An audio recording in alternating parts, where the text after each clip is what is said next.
and go 1, 2. Now push that elbow back, then push down.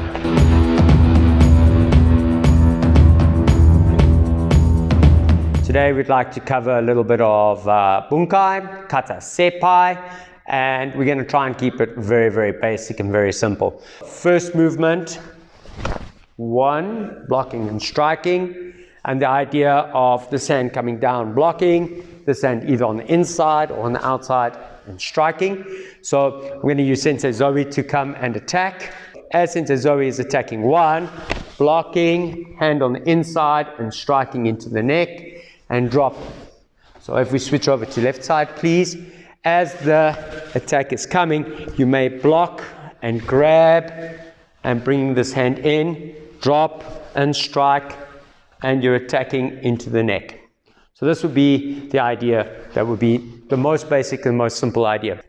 And bending the wrist, pulling back, and instead of using knife hand, maybe ippon or phoenix beak, keikoken, and punching into the ribs. My hand grabs on, I bend the wrist that away, and I press the hand firmly against my body, thereby locking it into place. As I step back with the leg, drawing her in and attacking into those ribs. I can do something similar to the inside, but then I need to use my thumb and I need to bend the hand this way. So this is more like a breaking out idea. And again, the idea is simply to trap the hand against the body and to move the body back. So you draw your opponent in and attack or attack. And again, using that ippon ken towards the body.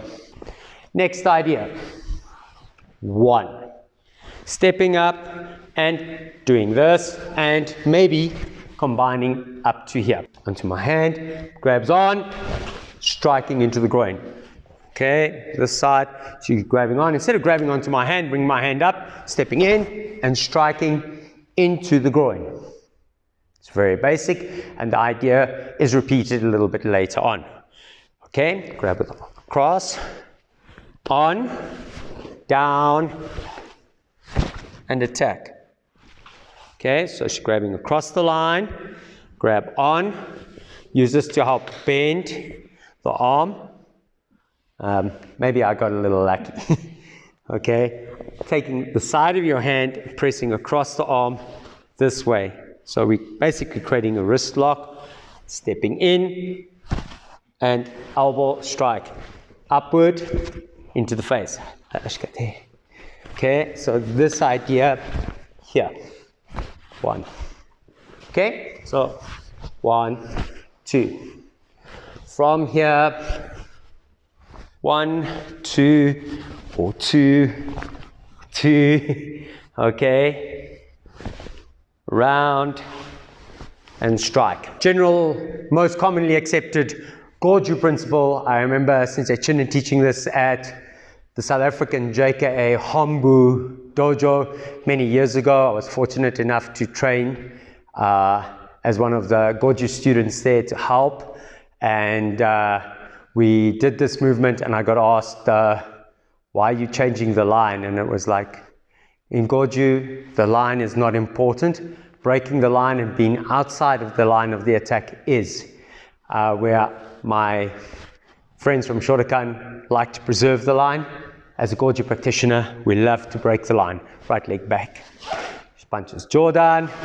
1. So block, catch, draw, strike. So that covers this movement. I'm stepping forward into kokotsudachi, then using this arm to clear, and as my hip transfers, I'm striking to the neck. Okay, so it can be a jodanzuki, block across the body, up, draw the arm, kind of like seiyunchin, grab on, slide into kokotsudachi, palm strike, clear, trap the arm with the returning hand, and strike. Okay, very basic idea. The same thing can be done from a grab. Right hand to right hand, counter grab, step in, use this arm to draw. You notice how I draw my opponent in, extending them and then striking into the groin, clearing, grabbing on. Now, if you've watched any of my other videos, you'll notice from there, the body is so bent, you just got to take the person down. All right, so 1, 2, 3. Kick, punch, uraken. So punch, uraken, this kind of action. If you ever look into the JKF Shite Gata books, you will see that the bunkai for this is an elbow strike backwards and your opponent is grabbing on around your back, grabbing on, lift, move, and punching or punching with this hand to help clear, elbow strike. So a little bit from the Shite Gata book, punching left back. If I step to the inside and I deflect with my arm and do this with the arm, you'll notice that there was a grunt there from Sensei Zoe. Okay, uraken. So 1, 2, and this works really nicely. Now, if I adjust this right side attack and go 1, 2, now push that elbow back, then push down. Thank you, Sensei Ronnie Kluger, for showing me so many interesting bunkai. 1, 2, and taking down using the hyperextension of the spine, pressing down. 2, 3. 1, 2, 3, 4, 5. Generally speaking, this is always practiced as one complete set of bunkai. All right, because block, block, grab, or gouge the eyes out. You could probably find something if you just wanted to concentrate on a singular foot movement. But the reality is that the idea of block, block, grab, turn, break, turn, strike has always been tied together, and it's the way that I was taught as a young student how this works. So 1, 2, grabbing on. Now, the crux or the key to this is something that Sensei Chinen used to call an iron link, and that would be that your hand would close but not close fully, so you wouldn't seize on, but your hand would be closed enough that your hand could actually slide around your opponent's wrist. And what you would do is you would use your hand to drive their arm across, and when you brought it back, you would hopefully have palm up. Because then the technique that follows, going over and under, tends to work. Now, most people just go here and they do this. Right, so as the attack comes, it's kick, punch, grab, and step in. Now you'll notice I've got elbow facing up, and I've stepped in behind her leg so that she can't move too far. I've got control here too. Under, and what I tend to like to encourage is that you pull down and then lock your arm.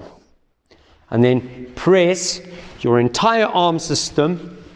So pull down, put the lock on, and then press it up. Okay? That means it's only one place for her next movement. She either hits, which might be effective, but I just need to twist a little bit and it loses its impetus. Or she can defend her arm. So she's going to grab her arm, and as she brings her hand up, I'm going to break free, I'm going to bend my wrist, step around, and strike to the groin. So again, second time that we're striking the groin that I'm showing in the kata. The first time was obviously this movement. Now it is very clear. Gedan strike. Block, block, step in, two hands, foot sweep, double punch, and if need be, gedan berai.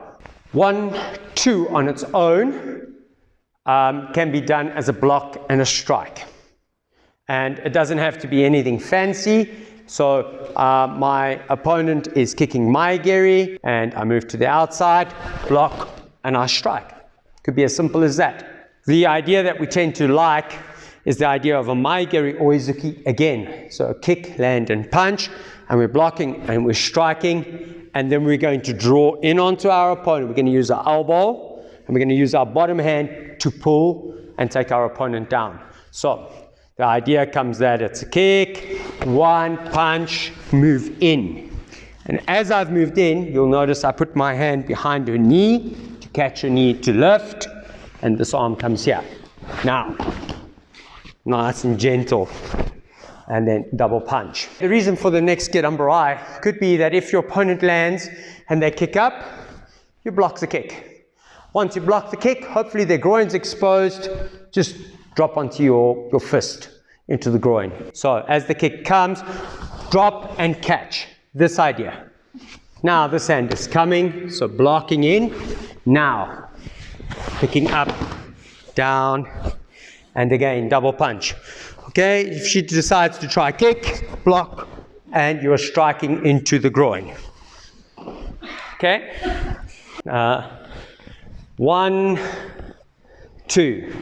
My opponent is punching chodan or chodan, and blocking and striking, and if there is a matching of feet or a pivoting, 1, 2. So stepping and stepping. After that, hikuke, 1, 2, 3, 4, and 5. My opponent is punching chodan, and I'm going to move to the inside. So I move to the inside, I block, I'm in this position, come down, groin, nose. The next punch is attack, chodan, cover, block. So now I've got reverse block, kick, and punch.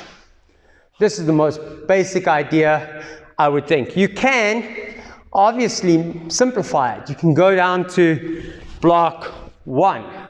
And it doesn't need to be on the inside, it could be on the outside. If you wanted to, you could be doing block and then with the other hand, attack, 2, 3. Okay? After this, pull, twist, drop, and strike.